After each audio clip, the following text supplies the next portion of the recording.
오늘 함께 보실 하나님 말씀은 요한복음 17장 말씀입니다. 2절, 3절 함께 살펴보기 원하는 제목은 주권자이신 하나님이십니다. 제가 요한복음 8번째 시간을 맞이하면서 하나님이 인간에게 원하는 것이 뭔가, 사람들에게 원하는 것이 뭔가, 그것은 바로 예수님께서 이제 기도하시는 기도를 통하여서 밝혀주시는 하나님은 어떤 분이신가, 그것을 지금 살펴보고 있습니다. 우리에게 진정한 목적을 주셨죠. 그 목적이 무엇인가? 하나님께서 우리를 이 땅에 보내실 때 그 목적은 분명합니다. 그 목적은 구원입니다. 하나님께서 우리에게 구원을 위한 목적을 계획을 하셨다는 것입니다. 그리고 그 목적을 위한 구원의 계획을 주님께서 이루어 가십니다.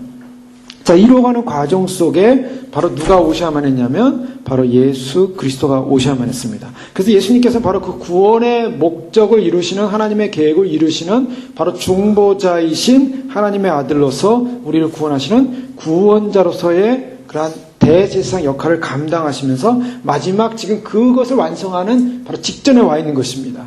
그래서 저희가 이미 살펴봤던 것처럼 이미 아버지가 예정하신 때가 이르렀고 이제 그 때가 됐기 때문에 아버지께서 아들에게 주신 모든 사람에게 영생을 주게 하시려고 만민을 다스리는 권세를 아들에게 주셨습니다. 아들에게 주신 모든 사람에게 영생을 주게 하시려고, 목적입니다. 분명한 목적이 바로 영생을 주게 하는 것이라는 분명한 목적격을 분명히 말씀하고 있죠.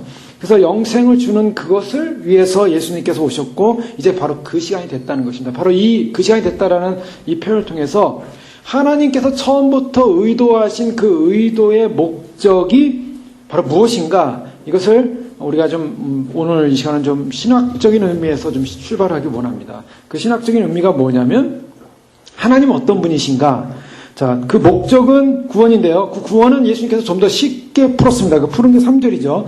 영생은 곧 유일하신 참 하나님과 그가 보내신 자 예수 그리스도를 아는 것입니다.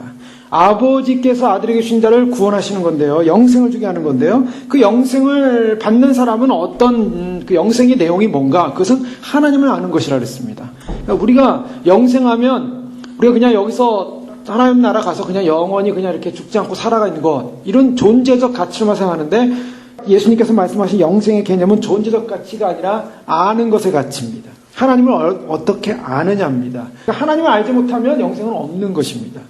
굉장히 중요한 의미죠. 다른 말로 하면 하나님이 어떤 분인지 알지 못하고 그가 보내신 자 예수 그리스도가 어떤 분인지 알지 못하는 사람은 구원이 없다는 것입니다. 그러니까 안다는 것 자체가 얼마나 소중한 것, 가치 있는 것인가, 그리고 알아야만 하는 것입니다. 오늘 이 시간은 특별히 하나님 그분이 이러한 구원을 이루시는, 아들에게 주시는 바로 그 영생을 주게 하는 그 구원을 이루는 바로 주체자이시고, 그 주체자라는 의미는 다른 말로 쉽게 얘기하면 주권자라는 것입니다. 주권자이신 하나님이라는 것입니다.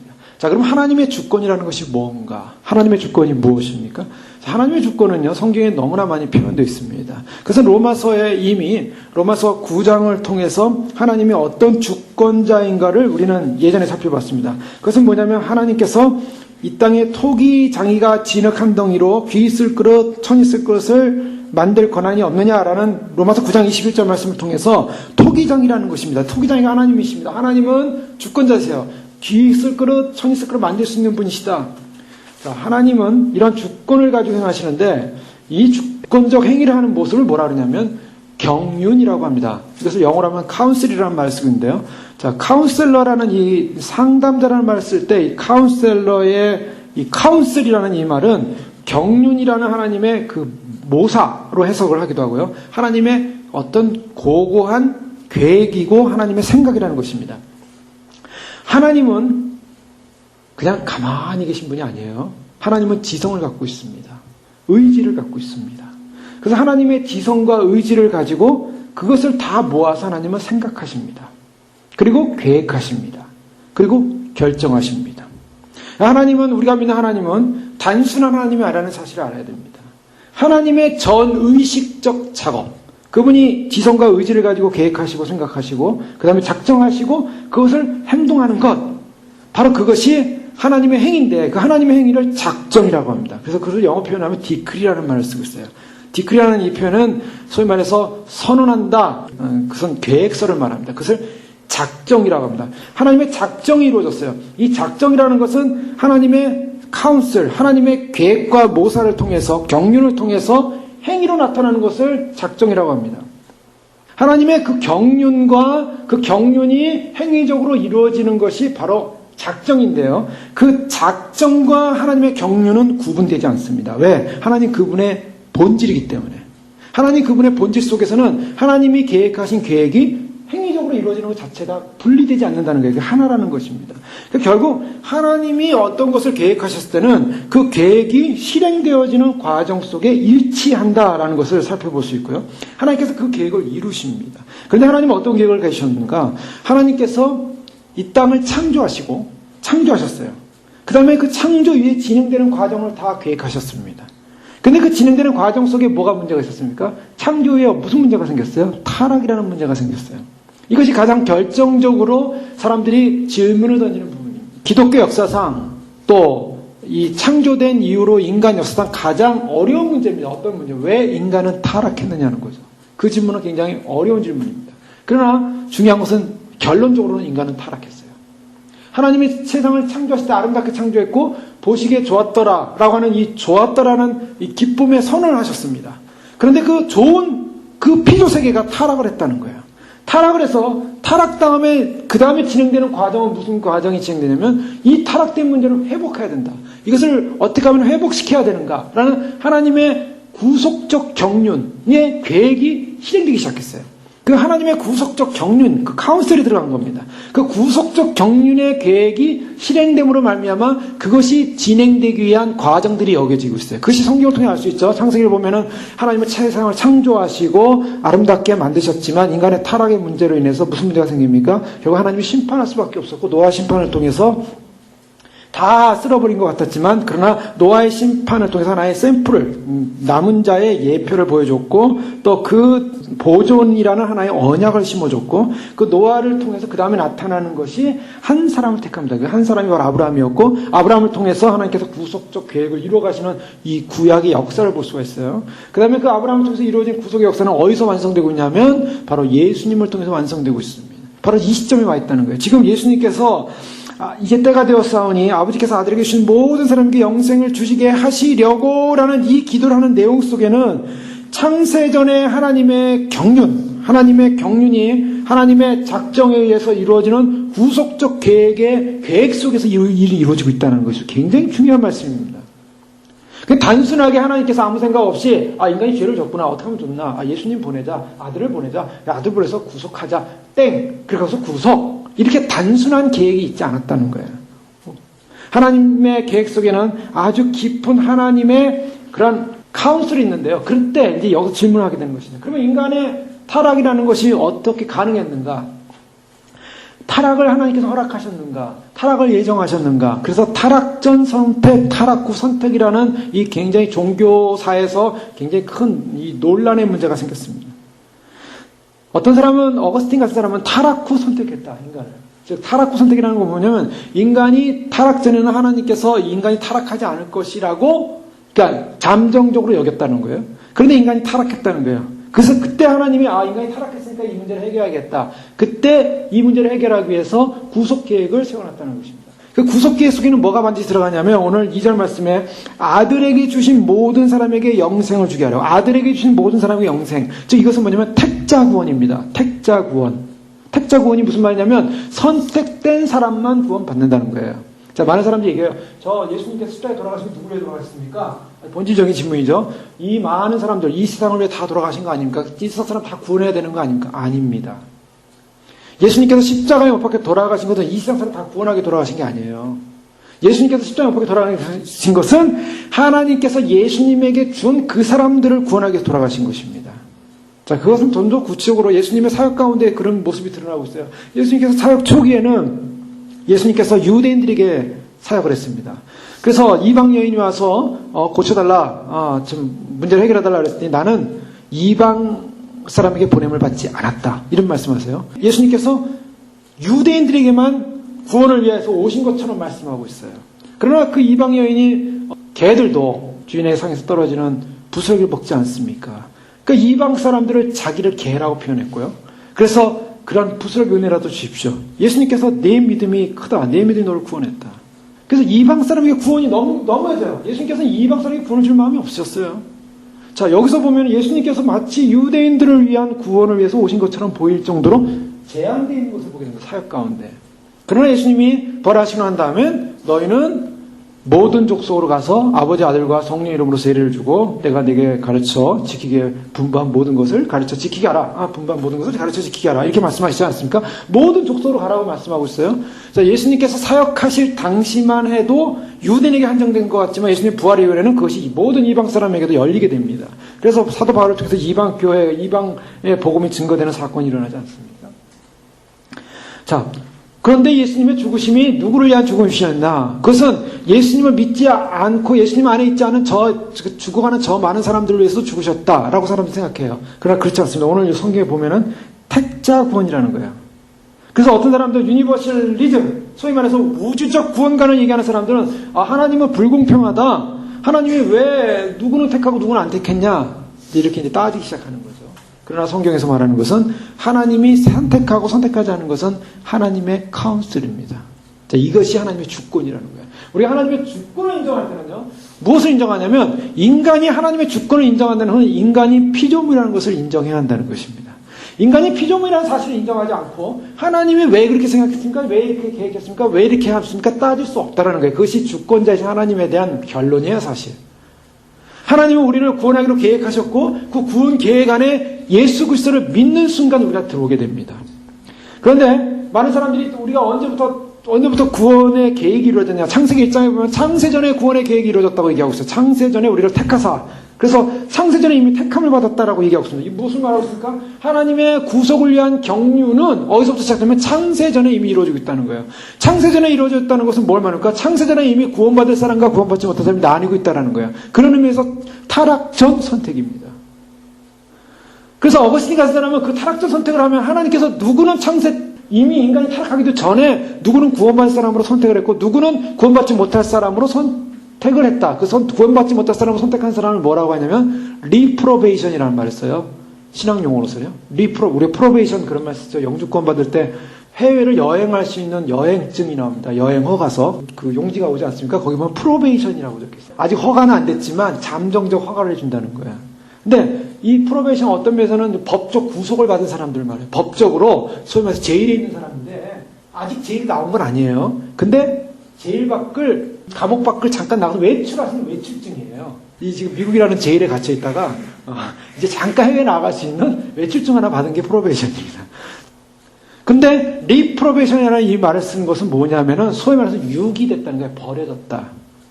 하나님께서 창세전에 우리를 택했다라는 그 택함의 반대는 택함받지 못한 사람이 있다는 것입니다. 택함받지 못한 사람은 어떤 사람이라고 하냐면 유기된 자라, 버려진 자.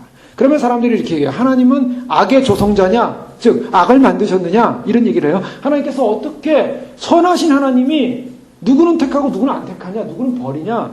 사람들이 하나님이 창세전에 선택된 자와 유기된 사람을 이렇게 나눠놨다는 것은 이것은 선하지 못하다. 그렇기 때문에 하나님께서 창조를 하셨지만 아직 인간이 타락하기 전이기 때문에 인간이 타락할 것을 잠정적으로 허락을 해놨다.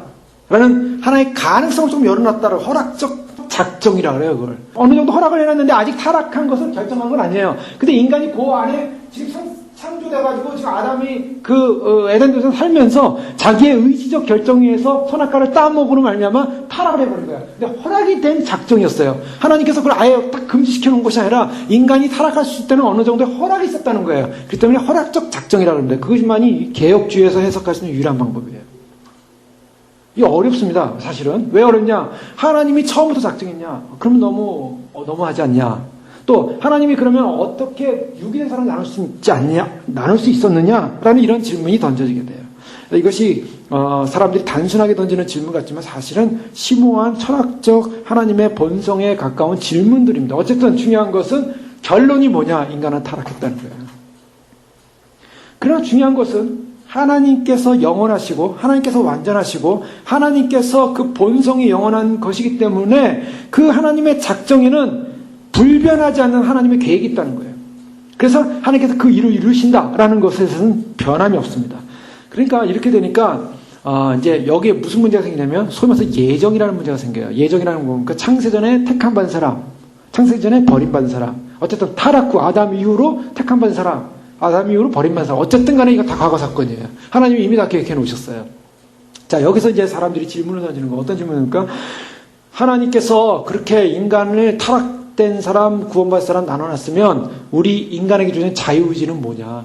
내가 아무리 구원받으려고 노력해도 나는 결국 타락된 존재로 내가 선택됐다면, 나는 버림받은 존재로 선택됐다면 나는 구원 못 받는 게 아니냐. 그러니 나는 아무런 것도 할 필요가 없다. 또 한편으로는 나는 구원받은 존재로 선택받았기 때문에 나는 내가 무슨 짓을 해도 나는 언젠가 선택받을 것이다. 구원받을 것이다. 그러니 나는 어떤 죄를 져도 주님이 나를 사랑하시기 때문에 나는 언젠가 부른다. 그러니까 자기 몸대로 살아갈 수 있다는 거예요. 자, 이와 같은 문제가 그렇게 사람들이 쉽게 해석을 할 수 있습니다. 근데 그것이 아니라는 거예요. 자, 많은 사람들이 마지막 때 칼빈주의를 믿는 사람들, 특히 종교개혁, 장로교회 칼빈주의를 믿는 사람들에 대해서 칼빈주의 믿는 사람은 어떤 사람 블로그에 들어가 보니까 카페에 들어가 보니까 칼빈주의자들은 절대 휴거되지 않는다. 뭐 이렇게 막 강력하게 적어놨더라고요. 정신 나간 소리를 하고 있어요. 칼빈주의자들은 절대 휴거가 안 된대요. 그거는 어디서 나온 논리인지 모르겠어요. 칼빈주의 그런 게 아닙니다. 칼빈주의를 아무것도 모르는 정말 죄송한데 정말 무식한 신학을 전혀 모르는 사람이 하는 얘기예요. 뭐냐? 그렇게 결정되어진 예정과 선택의 과정 속에 인간의 자유의지는 아무 의미가 없기 때문에 인간의 노력적 행위를 통해서 구원을 이룬다라는 소면서 알미니안적 주의를 주장을 많이 해요. 그래서 마지막 때 주님 오심을 준비하는 사람들이 알미니안적 신앙을 많이 갖습니다. 저도 사실은 우리가 예수님 믿지만 선택적 교리를 처음부터 설명하지 않았어요. 저는 그 선택적 교리를 내가 무시한 게 아닙니다.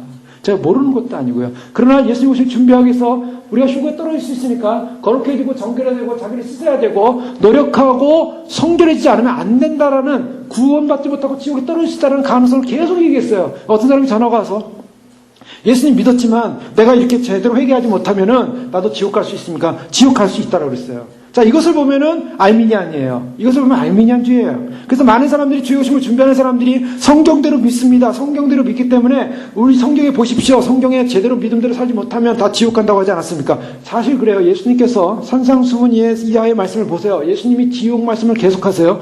너희가 어떤 사람 믿는다고 고백하는 사람, 당시 유대인들, 서기관, 바리새인들, 잘 율법을 안다는 율법주의자들을 향해서 너희는 다 지옥 자식이고 지옥으로 들어간다라고 얘기하고 있어요. 그들에게는 아주 충격적인 사건이에요. 자기들은 지옥 간다고 생각 안 하는 사람들이 절대로 선택된 사람이 무슨 지옥을 갑니까? 유대인이고 선민이고 바리새인이고 율법주의자고 얼마나 율법을 많이 하는데요. 많이 암송하는데요. 그들은 시편 같은 말씀은요. 시편은 그냥 줄줄줄 노래로 막 암송을 해요. 어렸을 때부터 뱃속부터 회당에 가가지고 토라를 들으면서 자랐기 때문에 그들이 말 처음부터 배우는 것이 히브리 언어로 처음부터 태어나면서부터 배우기 시작하고 외워서 이 유대 공부법이 뭡니까? 암송 아니야 암송. 그 암송을 가지고 하나님 말씀을 가지고 그 묵상하고 와서 얼마나 그 다 구원받을 사람이에요. 근데 예수님이 그들을 향해 너희도 지옥 자식이다라고 얘기하고 있어요. 누가 참 아브라함 자손인 줄 아느냐? 육신적 아브라함 자손이 예수님처럼 지옥을 얘기 많이 한 사람이 없다는 거예요. 성경에 보십시오. 그러면 하나님께서 선택을 했는데 우리가 지옥 갈 수 있다는 불안감, 두려움 생기지 않습니까? 두려움 생겨야 됩니다. 근데 문제는 뭐냐면 그렇게 두려움을 가지고 주님을 사모하고 갈망하고 소망하고 주님께 대한 믿음을 가지고 있는 사람이 계속 두려움만 가져야 될 것이냐. 이제 그래서 제가 이제 후반부에 와서 선택의 교리, 택정의 교리, 그리고 그것을 하나님께서 이 구원이라는 문제는 나의 노력적 행위가 아니라 하나님의 주권적 은혜에 의한 구원이다라는 걸 강조한 거예요. 강조하기 시작했어요. 왜요? 이것을 처음부터 우리는 선택됐고 우리는 구원받았잖아요. 예수 믿었으니까 다 구원받는다고 하면요. 안심교리로 딱 빠져버리는 거예요. 그래서 많은 사람들이 칼빈주의를 믿는 사람들이 다 안심교리에 빠져있기 때문에 구원받을 그런 확신을 하기 때문에 저들이 그렇게 안심하고 있다가 다 구원받지 못한다. 저들은 엉터리에 살고 믿음으로 살자고 말씀대로 살지 않으면서도 구원받을 거라고 착각하고 있기 때문에 구원받지 못할 것이다 비난을 하는 거예요. 근데 칼빈은 절대로 그런 얘기를 한 적이 없어요. 칼빈은 예수님을 믿었다면 하나님 앞에 구원을 받았다면 어떤 삶을 살았냐? 반드시 믿은 자다운 행위의 열매를 맺어야 한다 그랬어요. 그게 믿는 사람이라는, 그게 선택받은 사람이라는 거예요. 내가 선택받았다고 생각하고 아무런 열매를 맺지 못하는 사람은 선택받은 사람이 아니라는 거예요. 그분의 결론은 그거예요. 그러니까 우리가 믿는 거하고 똑같은 거예요. 선택을 받았다면 반드시 열매가 나타나야 돼요. 그것이 열매를 맺는 사람이 선택받은 사람이라는 증거예요. 더 쉽게 얘기하면 언약적 관계입니다. 하나님께서 자유의지를 빼버린 게 아니냐. 작정해놨으니까. 구원받아서 선택받았다 작정해놨으니까 우리의 자유의지는 아니에요. 하나님과 우리의 관계는 자유의지를 씌워서 무엇을 하냐면 하나님과의 언약적 관계로 만들어 오셨어요. 인간에게 자유의지를 허락하신 것은 인간이 선택과 인격적 책임이 있는 도덕적 인격적 존재라는 것을 알려주고 있습니다. 그러므로 인간에게 허용된 자유라는 것은 죄 짓는 무한한 자유가 아니라 하나님의 계명을 순종할 자유, 책임이 따르는 인격적 자유라는 것입니다. 즉 무엇을 말하고 있냐면 하나님께서 인간에게 자유를 주셨다는 것은 무엇을 의미하냐면 하나님이 이미 작정해놓고 구원받을 사람 작정해놨기 때문에 그냥 대충 살아도 그냥 엉터리로 살아도 구원받을 것이다가 아니라 하나님께서 주신 자유는 무엇을 말하냐면 엉터리로 살라고 준 자유, 엉터리로 살다가 나중에 하나님의 선택에 작정해서 구원받는다는 자유가 아니라 그 자유라는 것은 하나님과의 언약적 관계 속에서의 자유, 하나님을 찾고 하나님을 예배하고 하나님을 경배하고 하나님을 높이고 하나님과의 관계성 속에서 하나님의 계명에 순종하는 자유, 그 자유를 허락했다는 거예요. 결국 우리에게 주어진, 인간에게 주어진 자유라는 무엇이냐? 인간에게 주어진 자유라는 것은 내가 이 자유를 가지고 하나님과의 언약을 내가 버려버린 채, 하나님의 언약을 집어던진 채, 내가 원하는 삶을 사는 거, 내가 원하는 뜻하는 삶을 사는 거, 내가 원하는 길로 가는 거, 그런 자유는 하나님 허락하지 않았다는 것입니다. 근데 그 자유를 자기가 스스로 선택하고 그런 하나님이 원하지 않는 삶, 하나님과의 관계없는 언약적 관계가 없는 삶을 살아가는 삶을 살 때 그것을 타락이라 그래요. 아담에게 주어진 것은 아담에게 주어진 자유라는 것은, 자유의지라는 것은 하나님의 아담이 하나님 안에서 하나님의 말씀을 듣고 순종해야 될 자유였는데 그것을 거절함으로, 그 자유를 가지고 거절함으로 결국 타락하게 된 것입니다. 자, 하나님께서 인간을 구원하기로 작정한 그 작정 안에는 무엇이 들었냐면 그 작정된 구원에 의해 선택되어지기로 된 사람이라면 그 선택되어진 사람의 인격적 자유의지는 하나님을 만나고 예배하고 하나님과 경배하고 하나님과 교제하고 하나님을 사랑하고 하나님을 예배하는 존재입니다. 그 자유밖에 없어요.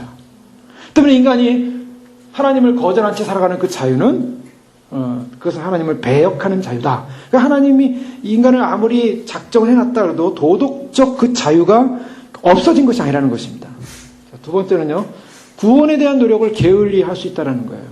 이미 작정해놨으니까 누군 구원되고 누구는 구원하니까 구원의 노력 게을리해도 되지 않는가? 아니요, 그렇지 않습니다. 자, 이미 작정돼 있어요. 이미 예정돼 있어요. 선택돼 있어요. 그러니까 나는 구원을 노력을 좀 덜 해도 구원받을 거다. 이건 인간의 생각입니다. 근데 성경은 어떻게 말하고 있습니까? 성경에서는 하나님은 본성의 법칙대로 자신을 복음과 율법에 의해서 자기 뜻을 계시해 나오셨어요.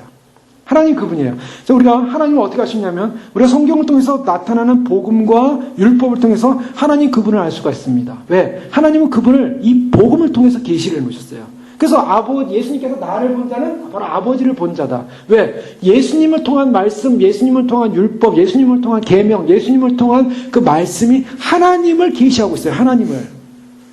그러니까 하나님을 드러내고 있다는 거예요. 우리가 하나님을 어떻게 아십니까? 하나님 보여주시옵소서, 환상 한번 보여주시오. 그게 아니에요. 그 환상 아무리 봐봤자 그것은 이상한 헛개비 환상을 볼 수가 있어요. 하나님 말씀을 제대로, 예수님이 하신 말씀을 제대로 이해하고 언더스탠드하고 하나님께서 이것을 원하시는가라는 것을 인정하고 알 때 하나님이 계시되어지는 거예요. 하나님 그분이 어떤 분인가? 하나님 그분이 얼마나 거룩한 분인가? 하나님 그분이 얼마나 죄에 대해서 그것을 혐오하시는가? 하나님은 죄를 심판할 수밖에 없는가? 하나님이 얼마나 인간들을 사랑하는가? 사랑하기 위해서 그 아들 예수님을 보내신 그 사랑이 얼마나 깊은가? 그리고 그것을 이루시는 교회는 어떤 것인가? 하나님을 알 수 있다는 거예요. 우리가 알 수 있는 방법은 계시되어진 복음, 계시되어진 계명, 계시되어진 말씀을 통해 하나님을 계시받습니다. 그렇기 때문에 우리가 이미 선택된 자이기 때문에 우리는 앞으로 대충 노력을 안 해도 구원을 받을 것이, 구원에 대해서 게을러질 수 없는 이유가 뭐냐면 복음의 부름이, 하나님께서 이 복음을 통해서 우리를 콜링하시는 거예요. 복음을 통해서 사람들을 콜링할 때 이 사람들을 콜링하는 이 부름이 하나님의 작정이라는 것입니다. 하나님의 작정. 자, 하나님의 작정은 뭐냐면 하나님의 구원을 위한 하나님의 계획이죠. 계획이 실현되는 거예요. 하나님의 구원을 위한 계획의 실현이 뭐냐면 복음을 통해서 부르고 있다는 거예요. 그 때문에 우리가 복음을 전하는 이유가 뭡니까? 복음을 전하는 이유. 왜 가서 전도합니까? 왜 예수님 증거합니까? 복음을 전하는 그 복음 속에 그리스도의 하나님의 경륜과 작정이 계시되고 있고, 그 복음을 통해서 복음을 받아들일 때 하나님을 알게 되고, 그 복음을 받아들이면서 우리가 진정한 구원이 이루어진다는 것입니다. 구원이라는 것이 나는 선택됐기 때문에 나는 구원 받는 거야. 엉망으로 해도 하나님에 대해서 반응 안 해도, 하나님 말씀에 반응 안 해도 나는 내가 선택됐기 때문에 나는 그냥 구원 받을 거야. 어떤 삶을 살아도 구원 받을 거야. 아닙니다. 선택되었다면 그 복음 앞에 반응하는 사람이 선택받은 사람입니다. 그러니까 예수를 믿는다고 하는 것은요, 예수님을 믿는다는 것이 따로 숨겨져 있는 것이 아니라 더 쉬운 얘기를 하면 예수님을 내가 믿습니다. 믿음 자체가 바로 선택이에요. 믿음 자체가 바로 구원의 결정이에요. 그것이 바로 작정이라는 것입니다. 이게 쉽게 이해가 되십니까? 자, 위에서부터 내려갔죠. 경륜, 작정, 선택. 그래서 내가 구원받음. 우린 그렇게 생각해요. 그래서 내가 위로부터 내려온 사건이기 때문에 내가 무슨 짓을 해도 나는 구원받을 거니까 나는 구원에 대해서 게을러도 돼. 사람들이 생각하는 생각을 다 깬다는 것입니다. 다시 우리 편에서 내가 복음으로 말미암아 하나님이 그 전에 그 경륜에 의해서 하나님께서 자신이 구원할 계획을 가지고 복음을 통해서 계시하는 그 말씀을 내가 듣고 그 복음을 받아들이고 그 복음 안에 있는 예수 그리스도를 믿고 그 믿고 주님을 반응할 때 그 사람이 바로 경륜 속에 하나님의 작정 속에 선택된 사람이라는 것입니다. 그 많은 사람들이요, 내가 선택됐냐 안 선택됐냐를 어떻게 할 수 있는가? 그것은 내가 진정으로 복음 안에서 반응하고 있는가를 보면 알 수 있습니다. 하나님의 언약적 복음 안에 내가 정말 그 복음을 받아들이고 있는가? 그 복음 안에 있는 예수 그리스도를 믿는가? 바로 믿는 것이 바로 선택이에요. 자, 이것은 왜 이런 사건이 벌어지냐면 우리는 창세전에 우리를 선택했다라는 그 옛날 과거로만 생각을 합니다. 그러나 우리 분명한 것은 하나님은 시간적 개념이 없다는 것을 아시기 바랍니다. 왜 시간적 개념이 없는가? 하나님은 처음이요 마지막이에요. 처음이요 마지막. 무슨 말입니까? 하나님은 그 존재 자체가 계속 존재하고 있는 거예요. 근데 그 시간적 존재가 언제부터 생겼습니까? 영원부터 존재하시는 그분이 시간적 존재가 언제부터 생겼어요? 창조를 통해서 이 물질 세계가 만들어지면서부터 시간적 존재가 생긴 거예요. 그래서 하나님이 물질을 만들면서 첫째 날, 둘째 날, 셋째 날, 넷째 날 이렇게 해서 물질이 만들어지면서 하나님께서 세상을 창조하면서 시간 개념이 들어왔어요. 낮과 밤이 생겼고 해와 달이 생겼고 시간 개념이 들어오기 시작했어요. 그러나 하나님께서 창조하기 전에는 시간 개념 속에 움직이는 분이 아니라 그분은 스스로 존재하고 있는 분이에요. 지금도 마찬가지예요. 그분은 시간 개념 속에서 무슨 시간이 어떤 시간의 흐름 속에 그분이 흘러가는 것이 아니라 그분 안에 모든 시간이 다 담겨져 있습니다. 그분은 스스로 존재하신 그 자체가 시간이에요. 근데 항상 현존재라는 거예요. 현존재. 철학에서는 다자인이라는 말을 쓰는데 독일어로 현존재. 현재 존재하고 있는 사건. 자, 하나님께서 결국 우리를 작정과 선택을 통해서 우리에게 구원의 어떤 그런 약속을 주셨는데 그 구원의 약속을 받은 사람이라면 반드시 구원의 약속에 반응하는 사람이요. 더 나아가서 이것을 어떻게 해석할 수 있냐면 은혜로 구원받았기 때문에 우리가 이제 그 은혜로 구원받은 사람이니까 하나님의 작정 안에 있으니까 나는 선택 안에 있으니까 나는 죄를 마음대로 줘도 된다. 그런 결론이 있을 수 없다는 것입니다. 즉 결론이 있을 수 없는 반대로 얘기하면요. 마음대로 죄를 질 수 없다라는 결론에 도달하면 결국 어떤 사람이냐. 내가 고범죄로서 날마다 죄 속에 빠져있는 것을 선택하는 사람이라면 구원받지 않은 사람이라는 거예요. 선택되지 않은 사람이라는 거예요. 그래서 무엇을 지금 말하고 있냐면 예수님 오심을 준비하는 사람일수록 내가 그동안 과거로부터 지어왔던 죄들 우리가 죄를 체크업하고 있습니다. 지금 양심이라는 문제 체크업하고 있습니다. 하나님을 경외하는 문제 체크업하고 있습니다. 체크업하는 과정 속에 내가 그동안 나도 모르게 습관화되었던 죄들 나도 모르게 나는 죄를 안 짓는다고 생각했는데 내 안에 이미 죄가 깊이 잠식돼 들어와서 도저히 객관적으로부터 죄임에도 불구하고 내가 죄를 느끼지 못하는 나의 욕심과 욕망으로 눈이 어두워진 그래서 얻어서 인식하지 못하는 그 죄 문제를 깨닫고 해결할 때 어떤 사건이 벌어집니까? 그 죄를 버리기 시작하는 거예요. 버리기 시작하는 거예요. 내가 이런 죄인이었구나. 내가 이거 미처 깨닫지 못한 죄를 졌구나. 내가 이런 죄 속에 깊이 있었구나. 그것을 깨닫고 점점 그것을 버리는 사람들이 어떤 사람입니까? 선택받은 사람입니다. 그런데 그것을 깨닫지 못하고 계속 죄 가운데 들어가는 사람, 아니면 오히려 의도적인 죄를 계속적으로 지으면서도 전혀 그것에 대해서 반응하지 않는 사람, 그래서 죄를 계속 지어가는 사람은 어떤 사람입니까? 그 사람은 선택받지 못한 사람이에요. 그래서 주님 오실 때 누가 휴거가 될 것이냐, 어떤 사람이 휴거되고 선택받은 사람이 휴거됩니다. 근데 그 선택받은 사람은 내가 주님이 오실 때 내가 예수님 믿어주니까 나는 선택받았기 때문에 나는 휴거될 거야, 그런 논리는 형성되지 않는다는 거예요. 나는 선택받은 존재로 그동안 해왔던 종교생활만 해나가면은, 그러니까 나는 구원받을 거야 라는 그런 소위 말해서 안심적인 구원을 허용하지 않는다는 거예요.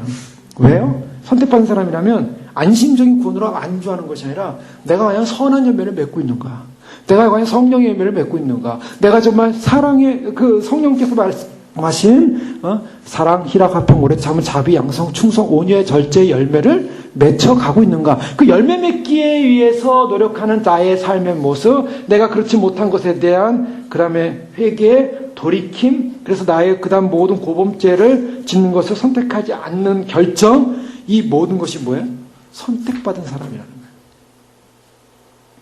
세 번째로는 하나님을 죄의 조작자로 만든다. 이거 무슨 말이냐면 하나님께서 이미 선택받은 사람과 버려진 사람을 이미 결정해 놓은 것이니까 하나님은 어쨌든 간에 소위 말해서 또 인간의 타락을 어느 정도 결정해 놓은 것인 거니까 그것은 어느 정도 문제가 있다. 하나님께서 이와 같은 것을 한 것이기 때문에 하나님은 인간의 죄를 짓는 것에 대한 책임자다. 왜? 아담으로 하여금 왜 선악과가 있는 곳에 살게 해서 그것을 따먹게 했느냐? 뭐 이런 식의 어떤 질문을 던질 수가 있어요. 그러나 하나님께서 허락한 이 죄의 문제는 하나님의 허락된 작정하에서 이루어진다. 이걸 신정론에서 살펴봤죠. 신정론에서 뭘 살펴봤죠? 왜 악이 존재했고 왜 타락이 존재했는가. 하나의 인간 안에 있는 하나님의 창조세계 인간 안에 있는 결핍의 문제였고 작정된 하나님의 허락 하에서 인간이 그걸 죄를 져도 되고 안 져도 되는 하나의 허락이 있었어요. 그 허락하에서 인간의 자유의지가 그것을 죄를 선택을 해버린 거예요. 거기까지는 하나님이 허락했다는 것입니다. 그러니까 하나님이 그 허락한 그 환경 안에서 하나님께서 인간으로 하고 죄를 짓게끔 하는 그 문제 속에 허락된 작정이기 때문에 하나님에게는 본질적인 죄에 대한 죄를 조성한 조작자로서의 그런 하나님의 책임이 없다라는 부분입니다. 하나님은 책임이 없는 분이에요. 인간이 그것을 죄를 졌어요. 자, 이것이 이제 신정론에 들어가는데, 그럼 왜 하나님께서 그러면 죄가 허용되도록 허용을 해놓으십니까? 여기 이제 하나님의 깊은 카운슬이 있는 거예요. 자, 인간이 타락했습니다. 그리고 그 타락의 문제를 해결하기 위한 하나님의 계획이 실행되기 시작했어요. 어디까지요? 하나님 그분의 본체에서 나온 바로 독생하신 예수 그리스도가 이 땅에 와서 십자가에 못 박혀 돌아가셔야 되는 이 엄청난 사건이 결정됐어요. 하나님께서 인간을 구원하시기 위해서 단지 인간에게 죄를 허락하시고 단지 그냥 쉽게 죄를 넘긴 게 아니라 그분 자체, 그분의 아들 자체가 와서 생명을 잃어야 되는, 인간으로 와서 생명을 잃어야 하는 어마어마한 사건이 실행되어야만 했어요. 그분이 자신의 모든 어떤 면에서는 희생과 그다음에 그분 자신의 어떤 존재적 가치에 상해가 올 정도의 고통스러운 죽음이라는 단계를 그 아들이 결정해야만 했어요. 어마어마한 사건입니다. 그럼 왜 이것이 그럼 악이라는 것이, 이 타락이라는 것이 허용됐을까?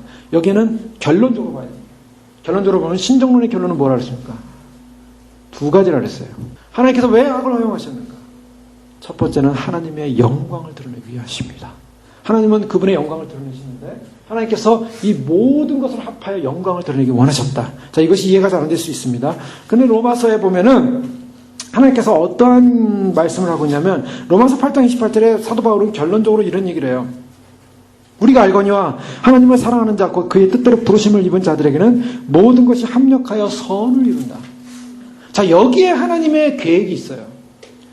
모든 것이 합력하여 선을 이룬다. 이것이 하나님이 이 악이라는 것이 허용됨으로 말미암아 온 사건을 해석하는 방법이에요. 하나님께서 악이 허용됨으로 말미암아 인간이 타락함으로 말미암아 하나님이 아이고 내가 지금 피조세계가 이렇게 망하게 되었구나. 내가 지금 피조세계 때문에 나는 후회한다. 라고 하면서 하나님께서 절망과 좌절을 하는 것이 아니라 하나님은 그 악을 허용을 통해서 무엇을 드러내기 원하셨냐면 이미 허용된 타락을 통해서 하나님께서는 하나님의 영광을 드러내시고 그 다음에 무엇을 하나님의 본질, 하나님의 본체 자체의 성품을 드러내기 원하셨다는 게 그것이 뭡니까? 사랑입니다. 하나님이 얼마나 사랑이 크신 분인가.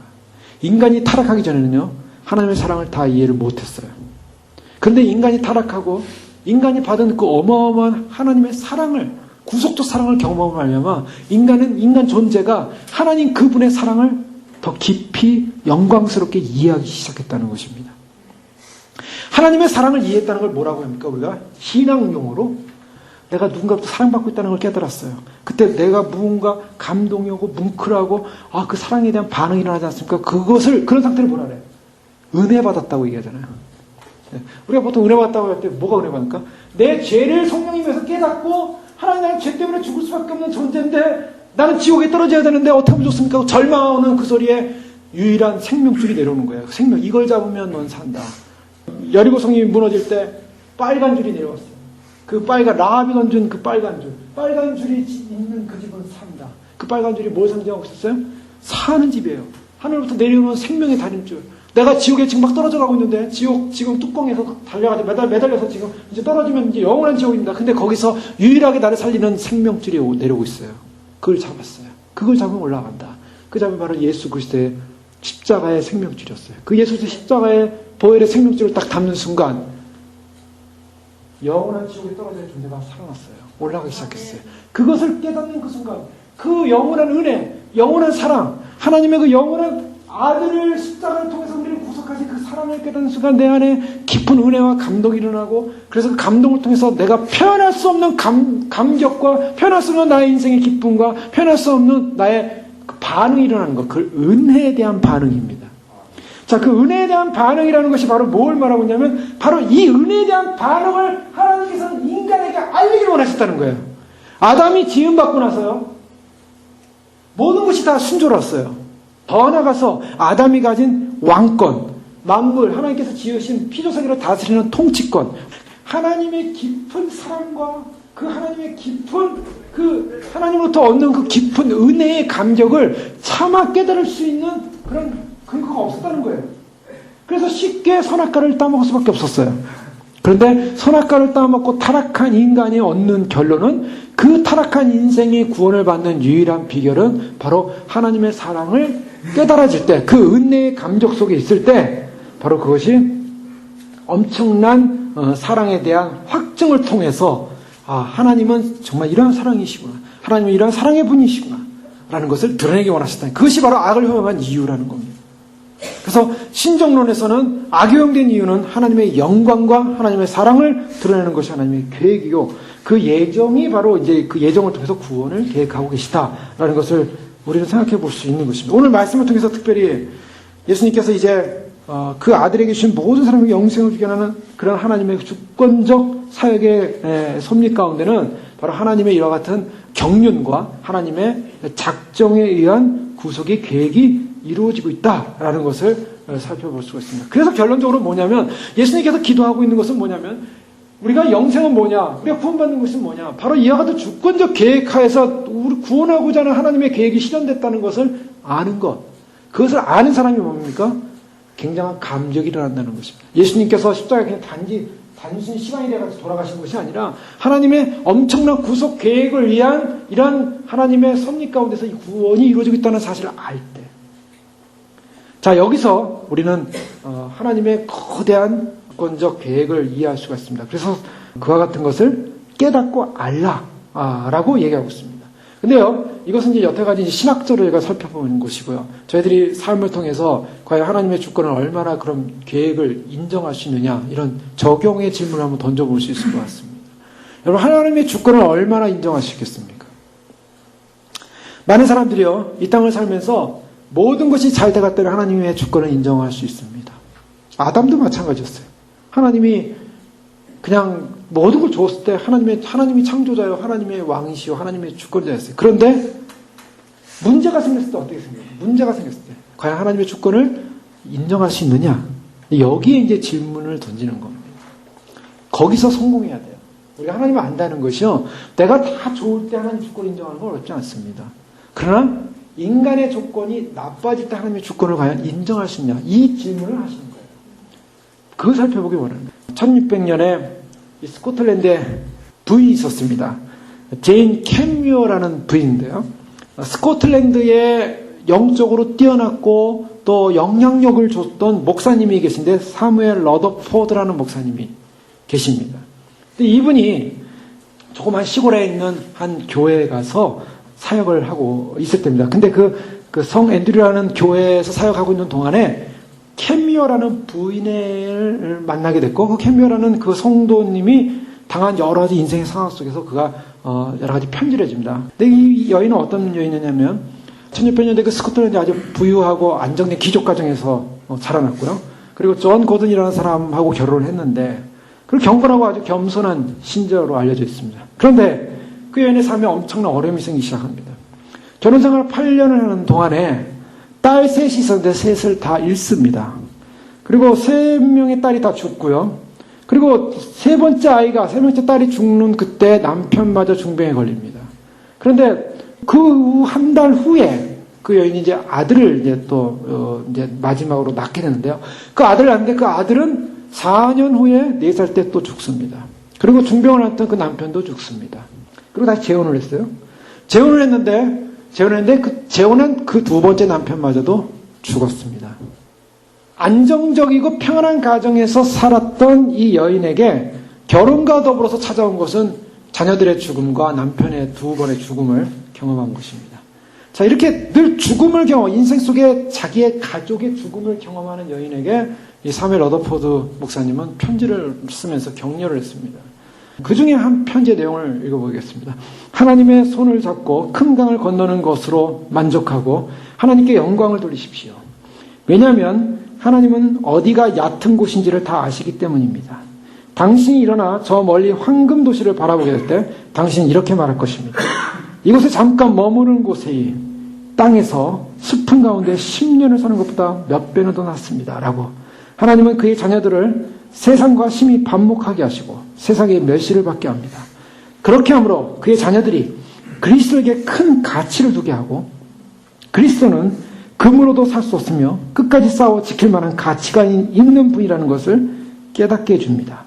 하나님이 다른 사람에게는 허락하는 이 땅의 기쁨들과 어린아이 장난감 같은 것들을 당신에게서는 거두어 가시는 것은 다른 이유가 있어서가 아니라 오직 당신을 온전히 하나님께 드린 바 되게 하기 위함입니다. 전능하신 하나님의 뜻에 헌신하십시오. 주 예수 그리스도의 십자가에 복종하려는 마음을 굳게 하십시오. 아멘. 왜 주께서 당신에게 있는 세상의 위로들을 전부 바닥나게 해야만 했는지 나에게도 그것이 그저 이상하게 여겨질 뿐이라고 고백하지 않을 수 없습니다. 그러나 우리는 전능하신 하나님의 주권과 뜻을 알 수가 없습니다. 하나님은 우로도 행하시고 좌로도 행하시지만 우리는 하나님을 볼 수 없습니다. 우리는 그저 하나님의 섭리 중에서 끊어진 사슬의 일부만 볼 뿐입니다. 자, 이 편지에서 이 목사님은 이러한 큰 고난을 당했던 가정의 그 여인에게 여기서 이 여인에게 궁극적으로 주고자 했던 메시지는 하나님의 주권을 인정하고 바라보고 하나님이 이 땅 가운데서 왜 이런 일을 행하시는가는 세상의 것 다 걷어가신다 할지라도 하나님 그분 안에서 그분을 바라보는 소망을 놓치지 말고 그분을 바라보게끔 하고자 하는 하나님의 섭리의 일부분일 뿐입니다. 라는 것을 얘기하고 있습니다. 자, 이것이 바로 우리가 하나님의 주권과 섭리라는 것을 적용하는 부분입니다. 우리가 구원이라는 거대한 문제, 하나님께서 나를 선택하시고 나를 하나님의 영광스러운 나라로 인도하신다는 하나님의 구원의 경륜 속에 우리를 작정하시고 인도하신다는 계획에 대해서 살펴봤습니다.